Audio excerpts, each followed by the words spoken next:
La course à la succession de Theresa May est favorable à Boris Johnson. Le député conservateur a terminé largement en tête du deuxième tour du scrutin hier pour l'élection du chef des Tories. C'est lui qui deviendra Premier ministre. Il a récolté 126 voix des députés conservateurs sur 313.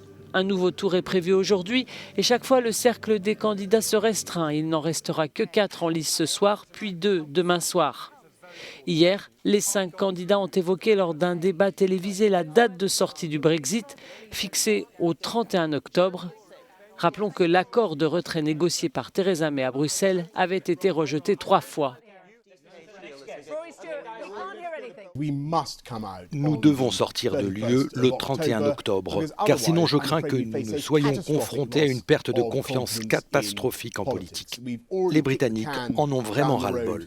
Je prendrai un peu plus de temps parce que le Parti conservateur est le parti des affaires. Nous sommes le parti de l'union, nous sommes le parti de l'espoir et je voudrais éviter les perturbations d'une sortie sans accord et le risque d'une élection générale.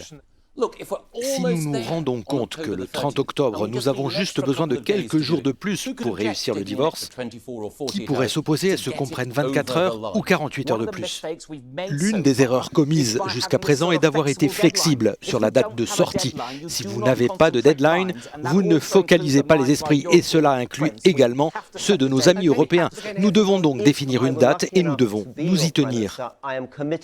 Si j'ai la chance d'être votre Premier ministre, je suis convaincu qu'il n'y aura jamais de sortie sans accord.